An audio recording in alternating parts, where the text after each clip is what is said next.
Good evening and welcome. I'm Bob Pace, and tonight we are going to fight CPS and stop taking our children.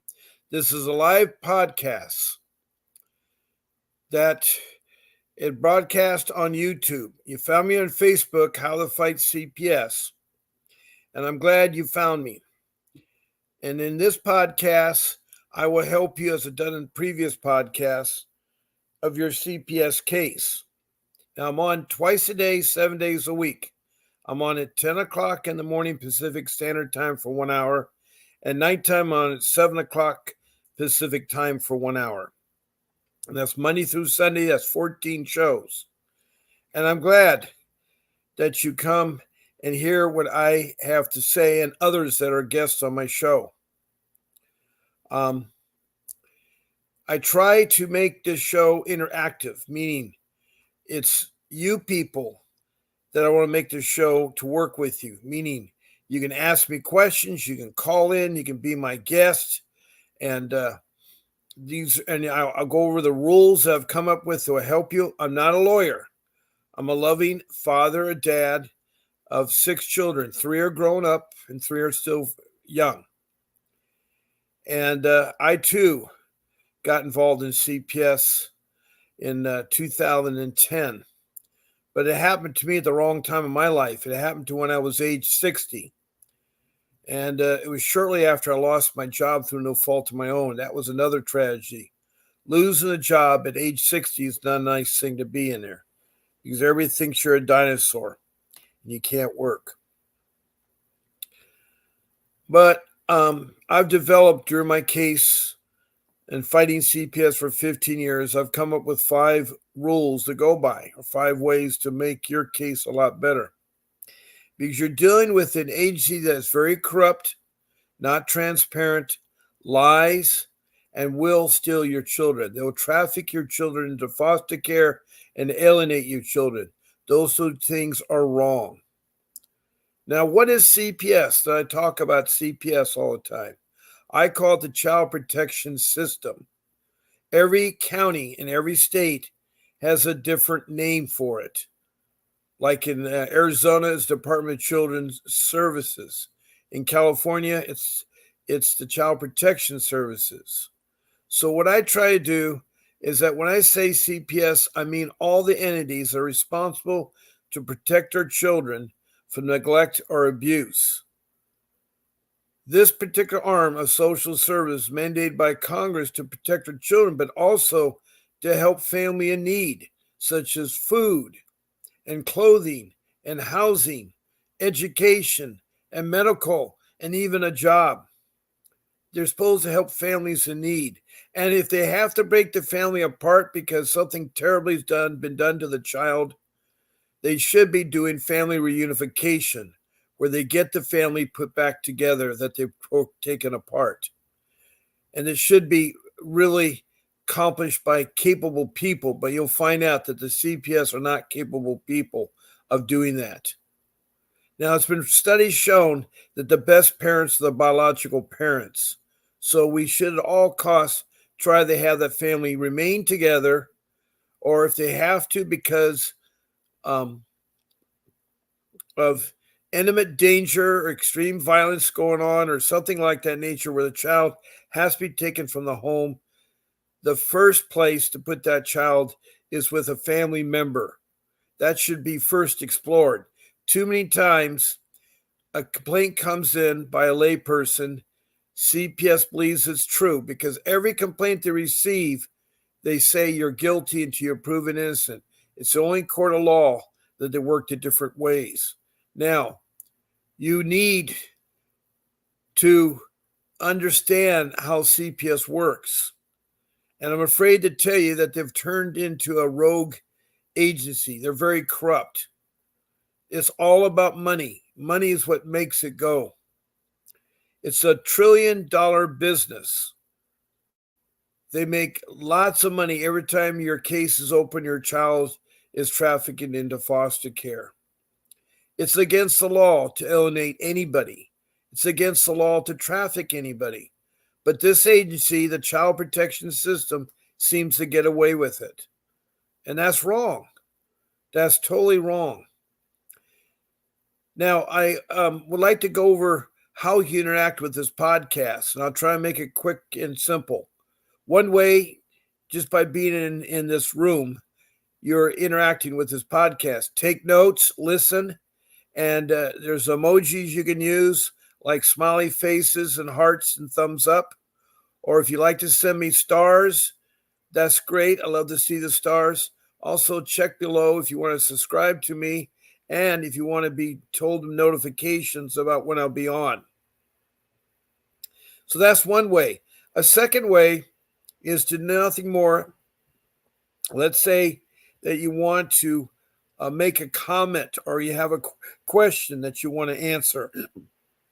All you do is type in the comment or the question, and it should pertain to CPS. Please show me your name. And you say, well, I got a name. I got a Facebook name. Well, if it's like Mary, Tom, Bill, Sue, Debbie, like a normal name, then that's fine. But a lot of you have names like psychedelic hippos or dancing butterflies or over the rainbow. And it's hard to address someone that way by calling you over the rainbow. So if you could use the first name, it'd be great. I don't care about last name, just the first name. Then I'd like to see the city or county. And I know some of you don't like to disclose where you're at. That's fine. But put the county so I get a general idea where pockets of CPS are, they're good or bad. Then, of course, include your state. Now, I have another thing called a city and country because we have people from around the world that have texted comments and asked in questions. I've had Bangladesh, New Delhi, India. I even had a country in the Middle East that I couldn't speak Arabic, so I don't know what country it is. I've had Africa. I've had Liberia on the West Coast, North Africa. I've had the South Coast at the west side of South Africa, a province there. Then I had Rwanda, who's Central East Africa near Lake Victoria, and Mozambique down from Somalia, north of South Africa, across from Madagascar. Then we go up to Europe. I've had England, Scotland, Wales, part of the United Kingdom, and Denmark and Sweden. Then I go across the pond, and I've had Canada and the provinces in Canada, like British Columbia and other parts of Canada.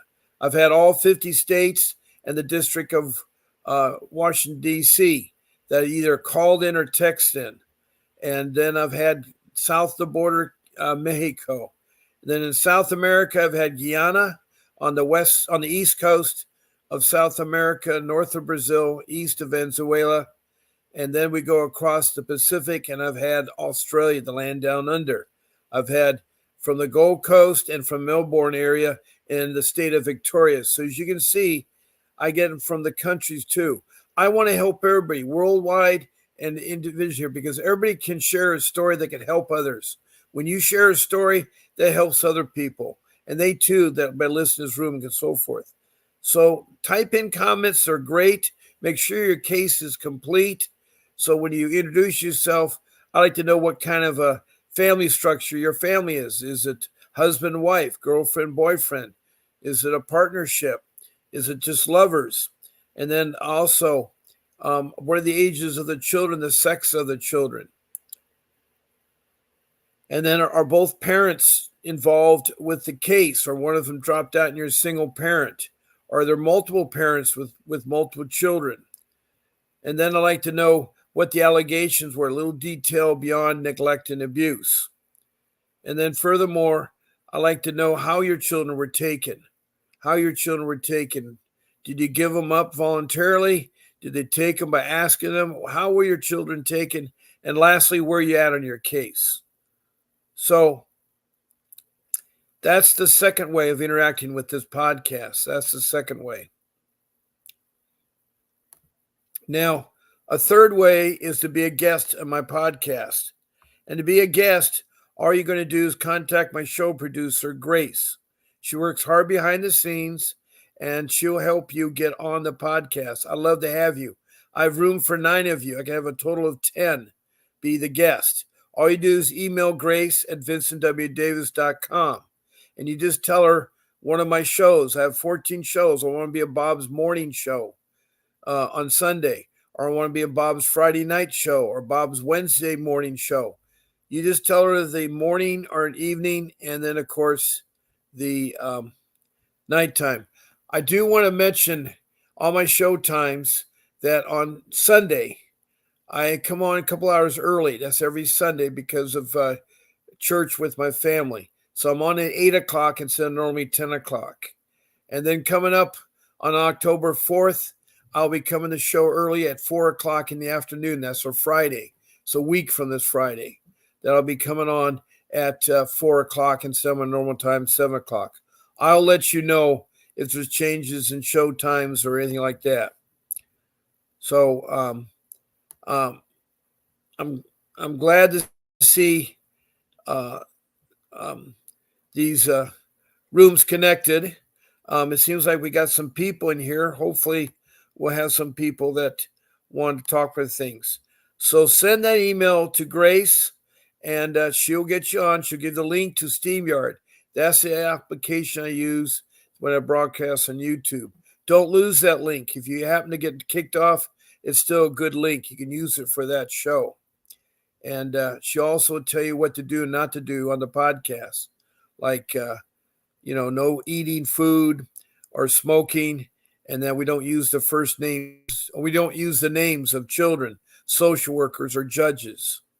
So those are some of the things that she's going to make sure your lighting's good and so forth. We prefer you use a computer, but a phone's okay. So I know some of you can't afford computers, and I don't want to be hindered at that. So that leads me to the fourth way with this podcast, and that is my call-in number, 626-698-0990. That's my office phone. I use Vonage, which is the internet phone program, and it's my direct line, 626-698-0990. And you'll reach my phone, and I'd love to talk to you. Now, I do have regular people that I talk to from time to time. I have Natalie from West Hollywood that she comes on from time to time, West Hollywood, California. I have Danielle, who used to be on my show all the time as a co-host, but she has taken, I guess, a sabbatical or something because I haven't seen or heard from her in quite some time.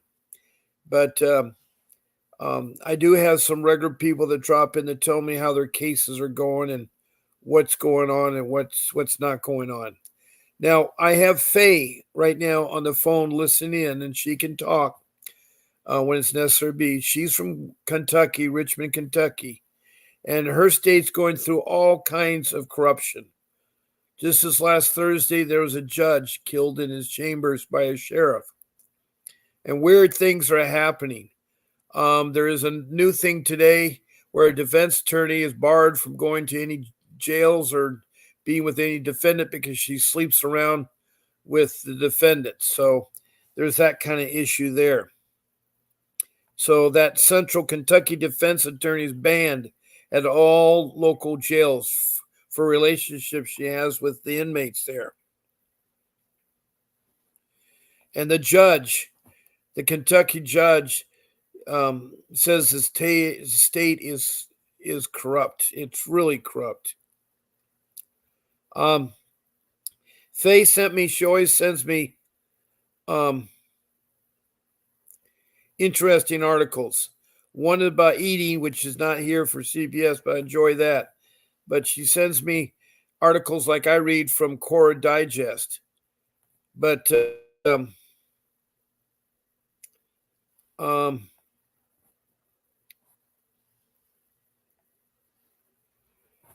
I am now looking at the latest that she sent me about child protection. Apparently, Central Kentucky defense attorney is banned at local jails for relationships with clients, record shows. So that was inappropriate and so forth. So this defense attorney, whose name is Stephanie, is on different levels of restricted access in the Boyle, Bullitt, Oldham, and Nelson County jails due to inappropriate relationships with her clients in custody. Documents obtained through the Kentucky Open Records Act revealed. When contacted by the Herald Leader, Moldeck, the attorney, said she was not in a position to respond. Moldeck worked originally as a law clerk, but was hired by the Kentucky Department of Public Advocacy in October 2020 and placed on the Danville Trial Office, located in Boyle County, where she now practices privately, according to Kentucky Bar Exam. However, Moldeck is banned from entering the local detention centers to speak with her clients. She was first reprimanded for her behavior with inmates at the facility where she worked as a public defender. Moldeck's supervisor was provided with text conversations between herself and a client and defined the court documents as DC that occurred on a personal account under the name and through her state-appointed cell phone, according to personal documents. Not only did this result in action from the Department of Public Advocacy, but also jail who banned Moldeck from being inside of the jail required meeting. And then it just goes on and on about the corruption. And the reason why we're bringing that up is that there's corruption not only with the judges, like this one judge. Faye, could you explain what this one judge was killed on Thursday? What happened there, Faye? What, the most recent judge? Yeah, the one on Thursday. Well, from the people that live in this county that he lives in, they said for some time he has been having inappropriate relationships with young women in drug programs. And just so happens that one of the young ladies that he was having an inappropriate relationship with was the cop's daughter that shot him. Yeah, that's what happens. The sheriff came into the chambers and shot the judge dead because he was seeing his daughter, who was not legally 18. And it's sad. It really is sad because you're supposed to look to a judge as a fatherly figure. I mean, judges are supposed to be revered as responsible people that fairly can interpretate the law and fairly make sure the person gets a fair trial. But apparently, this judge took it upon himself that he's so corrupt that he was the sheriff's daughter. The sheriff couldn't take anymore. And these two individuals work in the child protection systems court, the dependency court. I'm sorry, Faye, you okay? Yeah, my phone fell. Oh, okay. Anyway, Faye is a single mother. She has a young son who's 22 that she's trying to get guardianship of. And she goes through lots of trials and tribulations. She had a daughter who was taken from her, not by her doing. And she now has had her case opened up again after 12 years, 13 years. And she's trying to make connections with her daughter. And so she doesn't want to rock the boat because she knows when a child is placed with somebody for a long period of time, they develop a relationship. So she's hoping that they could look at her case because she was wrongly abused, wrongly accused. She is a foster parent. She is a foster child. 5 times she was in and out of foster care. And she was molested and raped and abused. And then she was in trafficking. And then she was physically abused as well as sexual abuse. And she went through everything you can terribly imagine. And then the state of Kentucky decided that you're going to make a choice, Faye. You're going to choose your daughter or your son. Now, that is a wrong approach. You don't put a mother through that to make a choice. In fact, they have a program that I disagree with, where when you lose the custody of your child, you get one more hurrah to say goodbye to your child, which is wrong. That's torture and that's cruelty to human beings. I don't think that should ever be considered there. But anyway, that's me saying about Kentucky.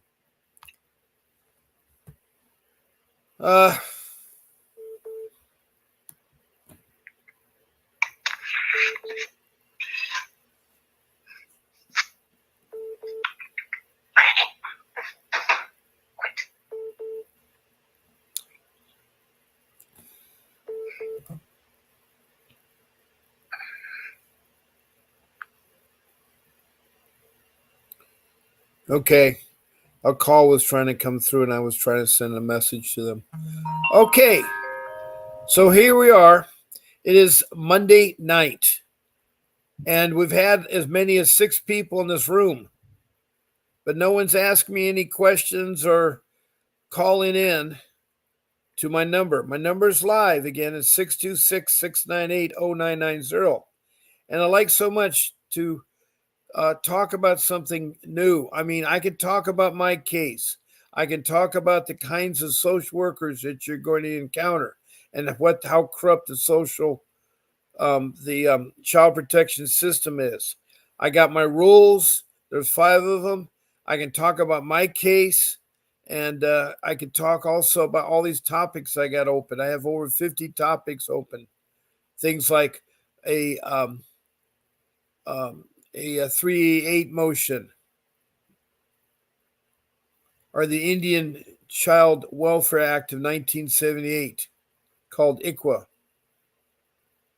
And so there's lots of things I can talk about.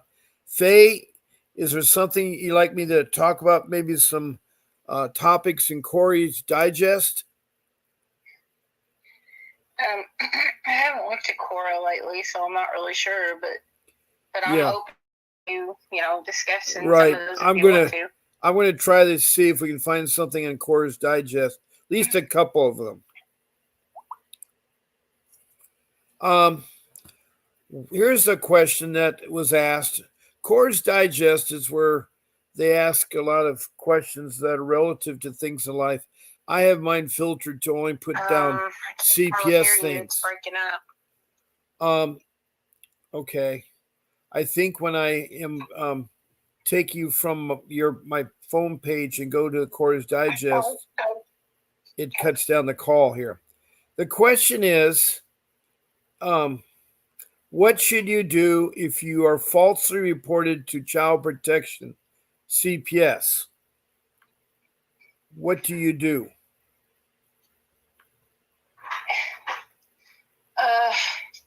What can you do if you're falsely reported? Well, this is what the question is. I'm trying to show the images, and it's. Hold on a second. Phones are only so good as they can be, I guess. I don't know.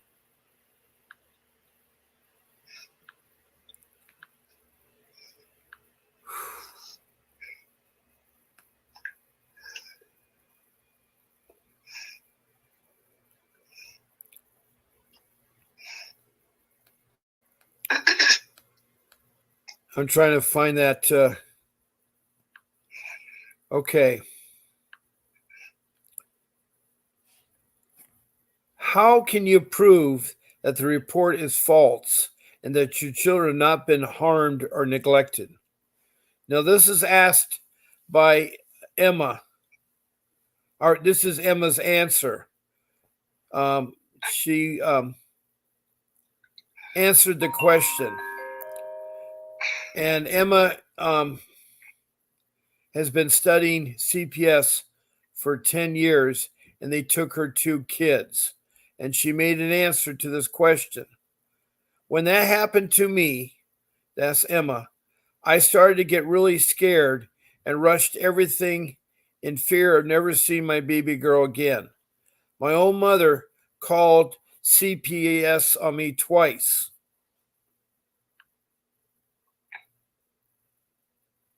That's a horrible thing for your own mother to call that. That's what my mother did. Oh, okay. That's kind of similar then. All right. And they did nothing because they felt she was lying after coming to see my family.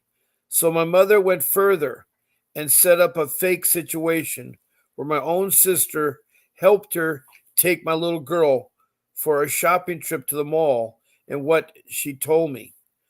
But when my sister came back, my daughter wasn't with her. I was meeting them at my sister's to pick up my baby girl. When I walked inside, I lost it because my daughter wasn't with them, and my gut told me something went very wrong. I was then kicked into my sister's place.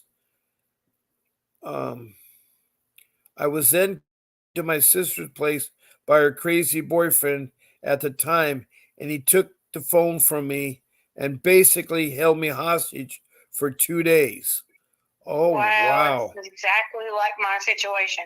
And when I got out of there, I drove straight to my mother's house and I phoned the hospitals until I found out that my daughter had been dropped off there by some man and she was filthy, the surgeon told me. He also informed me that CPS has my little baby girl now and I need to call them for the next steps. That day, I began to die. And with every passing day after that, I continued to die a little bit more inside. My mother wouldn't let me into her house because she already gotten my daughter, and now I was going to be going to court facing charges that I did not do. I did get an attorney immediately. Oh, wow, that was a smart move because I knew that CPS were evil people. Wow. And if I didn't have good representation, I would be bringing her home again. Long story short, I fought for my love bug for over a year. She calls her daughter Love Bug. That's cute. I My did. daughter's Bug. Oh, okay.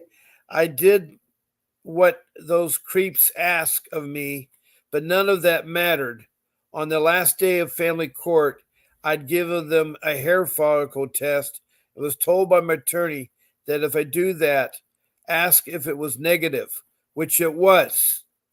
I bring my daughter home, but instead they took my rights to my baby away anyways, over CPS having a gut feeling that I cheated on the hair follicle test. And if you know anything about hair tests, that's impossible to cheat on. My terrible, expensive attorney said no more questions to CPS caseworker after the answer was, we just have a gut feeling she cheated that somehow. It was the worst, most unbelievable, saddened day of my life. I was in shock. I lost my little girl. She was 1.5 years old, and I'd not seen her since my own mother, who's a narcissistic. I don't know what a narcissistic is. Narcissist. What's that? Well, it's a super controlling individual with lots of different of abuse. Okay. So her mother was that. Might I add, she took from me happy ABS move states. I don't know what she means by that. Took me. What is it? You're breaking up. Well, she says I took her from me. I guess they took her daughter from me. Happy ABS move states. I don't know if they took her daughter to another state. Anyway, the question came, have you still got your kids as of now? If you do, never let those people near your home. They cannot come into your home without a warrant. And they say they have no one, but they don't. Yeah, I know it's besides a warrant. You can give them permission. They can come in a home, or there's domestic violence going on. They can come into the home. Yeah, if there's imminent or exigent circumstances, they can. Right. But she just mainly says emphasize the warrant. And they say they have one, but they don't. If they took your children already, find a real good lawyer and quick and hope he was better than mine. God bless you. I'll be here for you if you need me. It doesn't look like it's a happy ending at all. It usually isn't. It sounds like her attorney did her no good when they refused to give her children back. Well, you got to understand something. Attorneys, I'm not saying every, but the majority of them are not for the client anyway. They're for the courts. They're only going to push so far and do so much before it starts to affect them. So they're not going to put their license or their career in jeopardy to save your children. Yeah.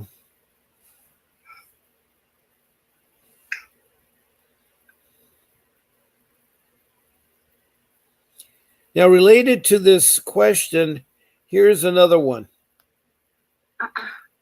How can you know if CPS is making reasonable efforts to get your children home? Now, this person had the question and was answered by a mom of many kids and pets. Her name is Lynn. She said, call CPS, call them and ask them what the plan is and what you must do to prove you can be a parent again. If you need help for addiction, make it a priority. You can do this. Make it a point to write down what they say and review it often so you do what needs to happen. You may have to call every single morning early to get what you need to know, but that may make it happen. Just so you know, some states have less laws than kids who've been in foster care for over 2 years. Depending on the state and their laws, can't be eligible to be adopted. I don't know what states those are. Anyone who has kids in foster care who doesn't show up for a meeting has no interest in seeing the child will lose them. It's that simple, bluntly put. Bust your butt and do so when you have to make sure the difference they need so your kids have their families together again. I love it when people say stuff like that because they have no clue what they're talking about. I understand. You can do this if it's the most important thing of your life.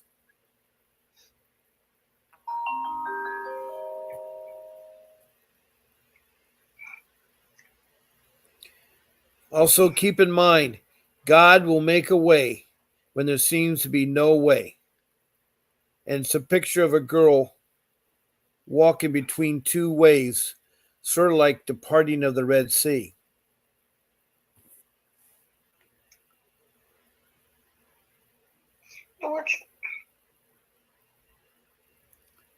And that was the end of that particular thing. Oh, well. I don't know if those helped you or not. Let me see about any more else I have here.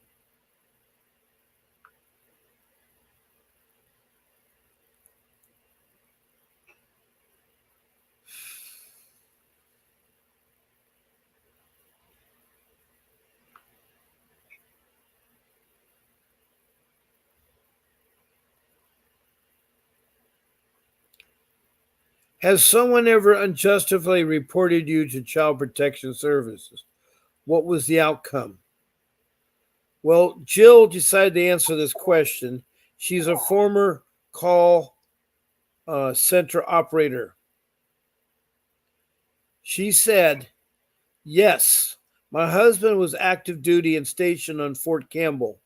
My neighbor's older daughter was touched by a soldier pretending to be a high school student and told me I'm an adult, but I legally obligated to tell her parents, so I did, and that was the start of it.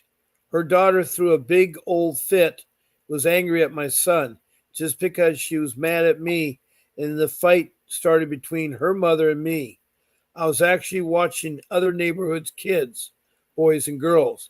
Well, one parent was in Korea, the other parent was on a guard mission in New York, so I allowed them to have a big old slumber party. The next morning, CPS showed up and she was very friendly and was talking with me about what was going on. Someone told her that we weren't feeding the kids.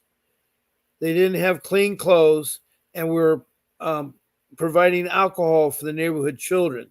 So after a thorough search of my house, she opened my refrigerator and lo and behold, there was a 6-pack of beer bottles. Funny thing, my husband had a habit of stuffing the recipe down into his 6-pack. The receipt was 6 months old. Oh, wow. There were 2 bottles missing. Then after she proceeded to start talking to all the kids who were there, when she came to one of the boys and one of the girls who were siblings, she got a funny look on her face. These kids were the younger children of that lady I was fighting with. And I knew then, and I told her everything that had been going on. She went storming out of my house and stomping over to this lady's house. When you're on a military installation, it's a whole other breed there. And they can rip you apart in front of the person you falsely accuse. It was so joyous to see. A few months later, the cops knocked on my door, and basically the neighbor next door to her had a brand new white truck, and someone had used a permanent black marker on the truck. And the neighbor said, I was fighting with my son. I was fighting with, and my son did it. The problem was my son was actually upstairs in bed with the flu. I couldn't bring him down because he was so sick. But the officers came up and looked at him. Then they agreed there's no way that this child did this. I suggest they go look at her children's hands, and sure enough, the 4-year-old was covered in permanent black marker. Turns out about 6 months after we left, she ended up losing custody of her youngest to CPS for giving alcohol to neighborhood children. What guest comes around goes around, I guess. What goes around comes around. That was a happy story. Don't you agree? Yeah. Well, that was very interesting.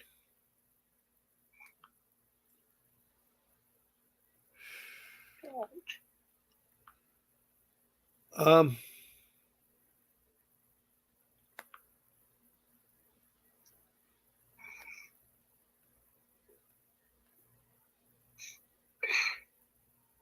that one Cora story you were talking about was very similar to mine.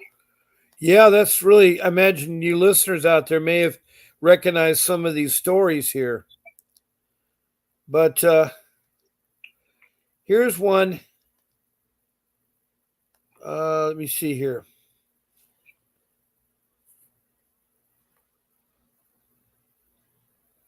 I think I've talked about this one here. Were you able to prove to CPS that claims made against you were made up by someone trying to get revenge, and CPS believed you? Was anything done about it other than closing your case? Well, Caitlin answered this. She has a Bachelor of Science in Biological Science, Zoology, and a Biochemistry. And so anyway, she said that when I was a kid, my stepmom called CPS on my mom. My dad had told her that my mom refused to let him see us, even though it was the other way around. He refused to see us. Then when we did meet in person, my little sister and I were bruised, and my sister was currently fighting off a bout of lice. She didn't bother to ask us questions or get to know us, and she just assured my mom was neglecting and beating us. When CPS showed up, they saw mine and my sister's softball uniform set out as if my sister's new catching gear and my new bat. The CPS employee asked a few questions, but left without anything to say towards my stepmom's assumption. Had my stepmom gotten to know us, she would have known my sister was sharing gear with 3 other girls, and that's how she got the lice. And she would have known that we were playing on an actual junior league and not some little kid ball. You get hit with balls. You slide into a plate. You get hurt throughout the game and practice, and not even know until that night when you see the bruises. As far as what has happened to my stepmom, nothing. She had done what she thought was right, I guess, but she would save a lot of time and taxpayer money if she would just talk to us. Well, that was a interesting answer, I guess.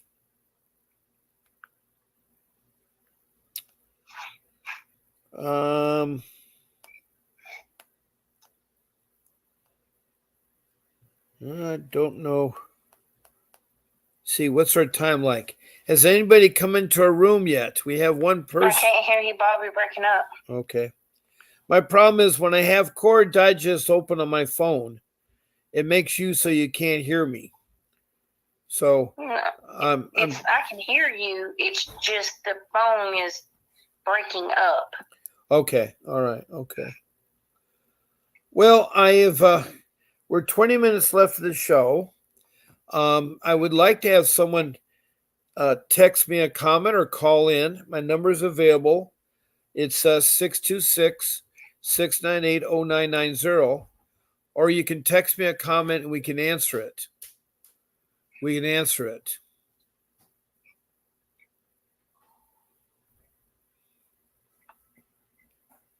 Or do you want me to talk about my case or maybe talk about the laws?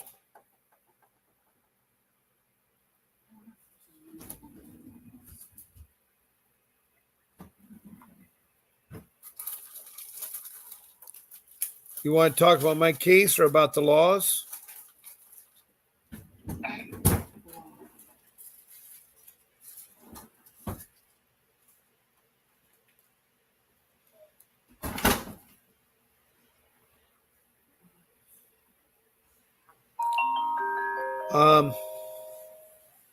Are you hearing me okay, Faye?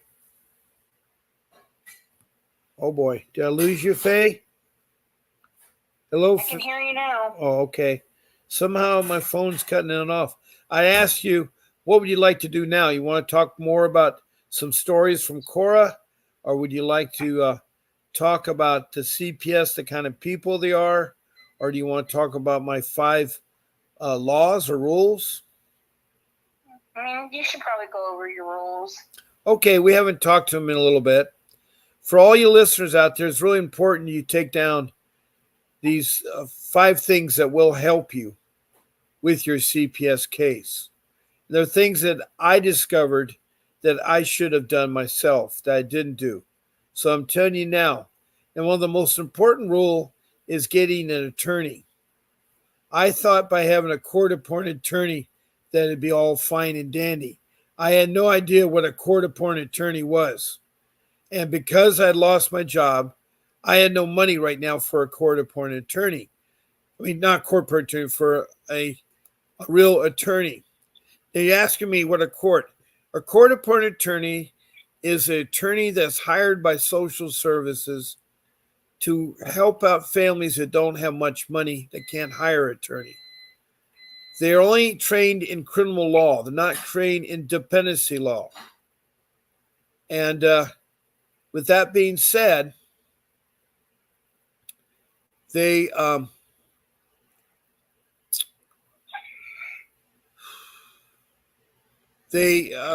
not really fight for your case because they go along with the flow of the courtroom, the judge, the social workers. They're not fighters. They don't need to fight for your case. They won't meet with you. I did not know that. I could not understand why my first experience with a court attorney, she had me meet right outside the courtroom. I did not know that we're not allowed to go in the courtroom, which is wrong. And on top of that, I don't know what she was doing or performing, and she would not meet me separately in a quiet room or anything else. So my experience with the court of attorney was very negative. They don't know the dependency law. If you're in dependency law, you need to know dependency law. And they won't fight for your case. They're going to look for the easiest way out. The CPS hope you take a court-appointed attorney and hope you take one for your children because, technically you need to get full-blown attorneys for your children and yourself. And if you're a married couple, it's for your wife too. And when you don't have a court-appointed attorney, when you have a court-appointed attorney, it's bad news for you because you're not going to win your case. They are right now overburdened with 30 or more cases that they're handling at one time. And they certainly are not going to fight for your rights or your children or anything else. And it's kind of like a wasted time. And I wasted a good year and a half with my children until I hired an attorney. So my rule number 1 says you need to get a real attorney. Now, why I say that? Fighting CPS is like open heart surgery. It takes a real doctor to work on your heart. You're not going to use a lay person like a plumber or auto mechanic to cut open your chest, take your heart out, and repair it. You're going to get a bona fide doctor, one that's been to medical school, has taken an internship program, has a license, and has mentored another doctor for a period of time before he cuts open your chest and works on your heart. The same thing is true with CPS. You need an attorney that has many years of experience in dependency, family, juvenile law. And I have an attorney that produces his podcast. His company, Vincent Davis and Associates, is a company full of attorneys. They have a real estate attorney. They have an attorney that deals with divorce. They have an attorney that deals with workman's comp. They're with immigration, with a lot of different things in the areas of law. Now, the person who owns his name is Vincent W. Davis, and he is a family juvenile dependency attorney. And he's been doing this for a long time, so 35 years. He also is a trial attorney. He can do trials. So he has fought CPS and he's won cases and gotten children back. He's also a trial attorney. He can do trials. And on top of that, he has sued the child protection system in both state court and federal court and won millions of dollars against your Constitution or your civil rights being violated. So hold on a second. I'll be right with you.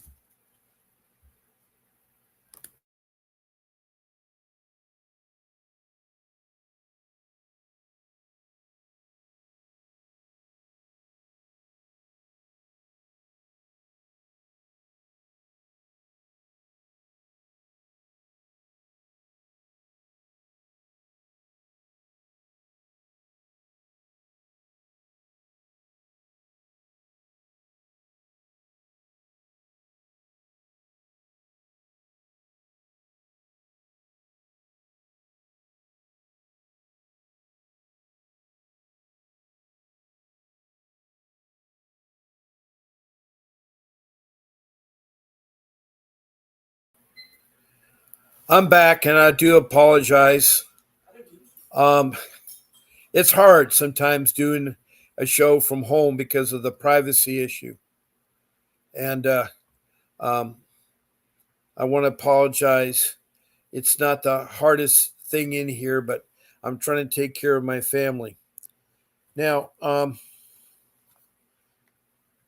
we were talking, if I'm not mistaken, you're still there, Faye? Yeah. Okay.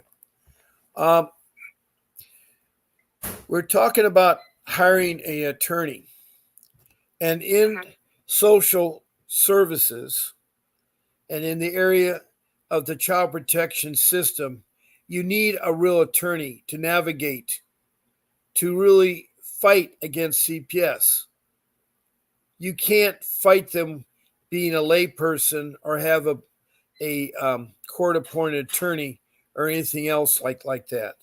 So it's really important that you try to get an attorney. Now, what I've done with the attorney that produces this podcast, I want to thank him, is that I made arrangements with him to do a Zoom consultation meeting.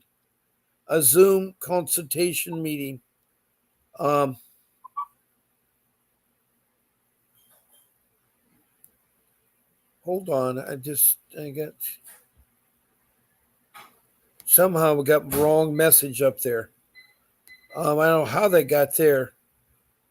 To book a discounted Zoom consultation with attorney Vincent Davis for up to 30 minutes, I have got him to agree to only charge $60. He'll talk to you about the child protection services and how to get your child back, how to navigate everything for 30 minutes for $60. But you need to go to a website. It's https://candidly CALENDLY.com/apps, APPTS/VWD/Bob Pace, BOBPACE. And you'll get that discounted rate. And when you see him on Zoom, make sure you tell him that Bob Pace sent you, because it'll relieve you and the pressure off you fighting CPS. CPS is very corrupt. I say it's like Alice in Wonderland.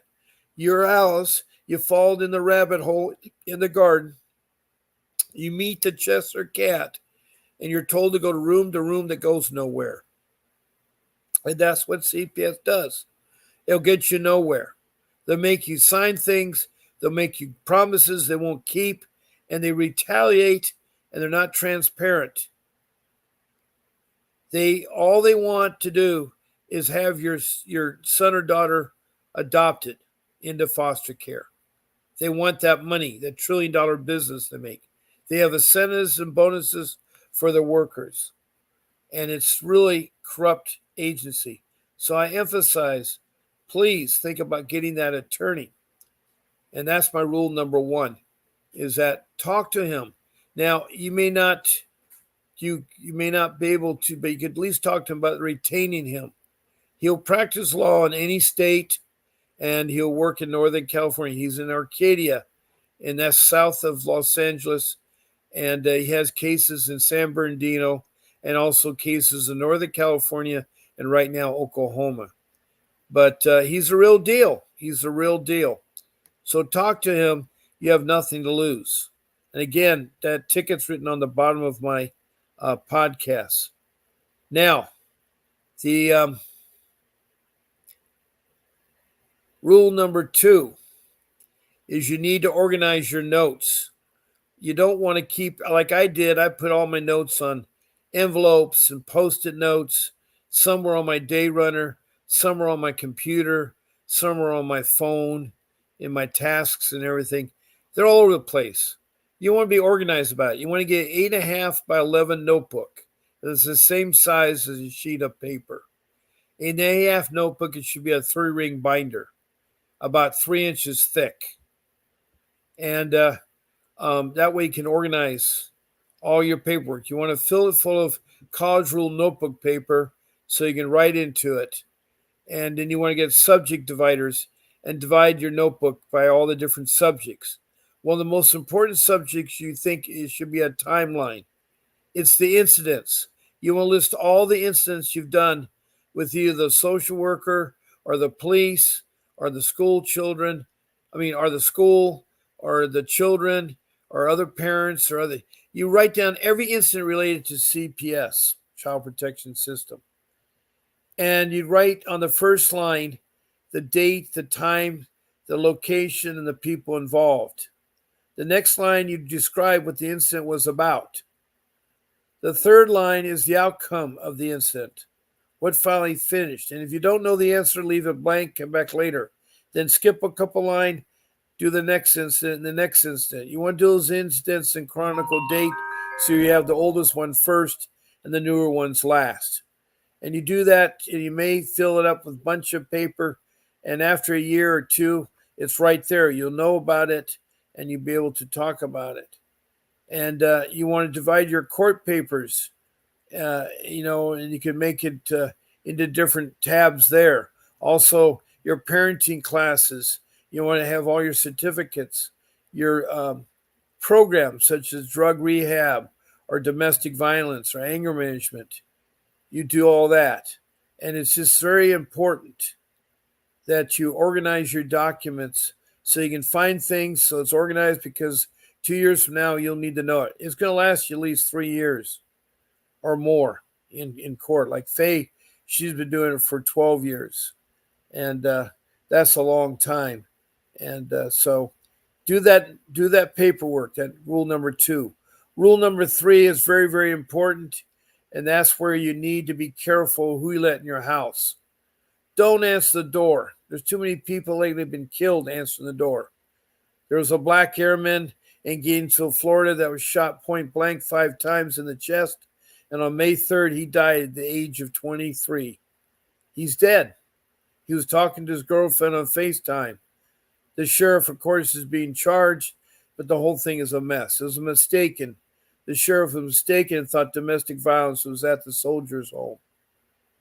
Then a lady was doing dishes and arguing with a policeman that she had entered into the home, and he shot her in the face 5 times. She's dead.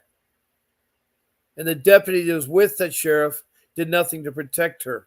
He let that sheriff abuse that woman. And the woman's dead. That's because she let him in the home. And the guy, of course, that night was fired and charged with first-degree murder. And the deputy's going to get apprehended too because he did nothing to stop it. Then there was a Korean lady that was killed and shot dead by 2 policemen that she let in the house, and she had some mental issues. So it's really sad.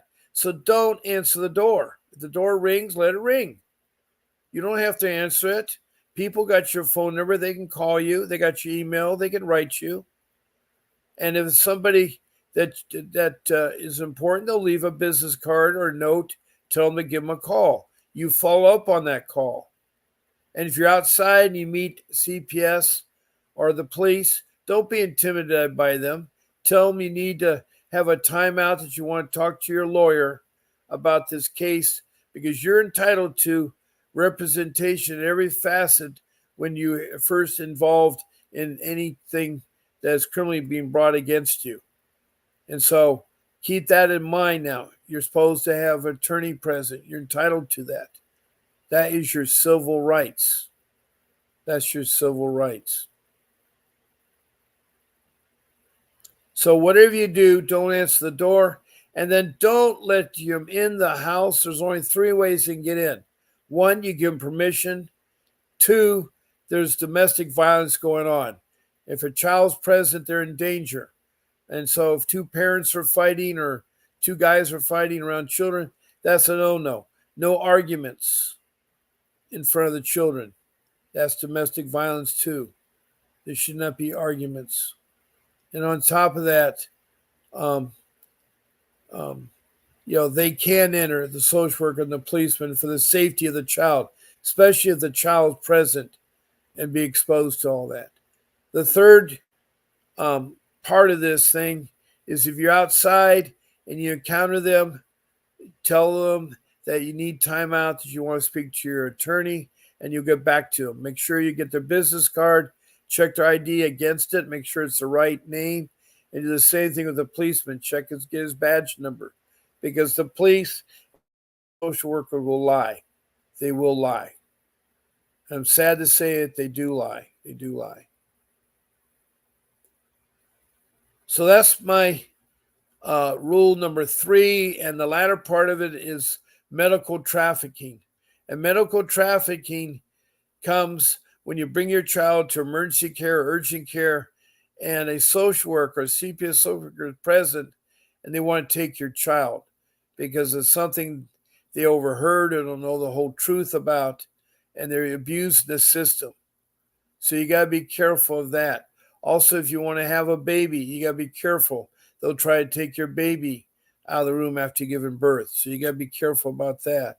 So my best advice is to not let them in the home, and talk to them with your attorney. Now, that is rule number 3. Rule 4 is to spend some time researching on the internet. It's so important that you learn all about your case. You should use, like, say, you're in Athens, Georgia. Well, Athens is a small city, so maybe you should say Athens and Atlanta, Georgia, followed by the acronym CPS, and describe what you're trying to find in CPS. How's it handled in my case? What are the chances of this working out or that working out? So you want to explore what you can do there. But anyway,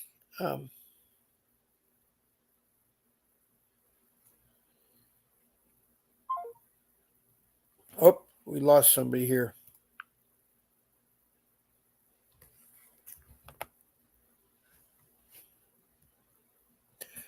Rule number 5. Yes, hello. Oh, You have reached my voicemail. I'm unavailable to take looks your call like right I now. lost my If you give me your speaker. name, your number, and a brief message, I will return your call as soon as I possibly can. Okay. Thank you, and have a wonderful, blessed day. I'm going to end the podcast, Faye. Please record your message. When you've finished recording, you may hang up or press 1 for more options. I think the phone line died out, but anyway, call me back. Thank you. All right. I want to tell everybody good night tonight. Thank you for being on my podcast, and thank you for listening. It's been a really hard podcast tonight. I apologize again for things that happen in my home, but we all not have perfect families, and I'm sorry to say that I still have issues with CPS. Anyway, keep fighting for your cases. You can see me tomorrow morning at 10 o'clock Pacific time. This is Bob Pace and signing off.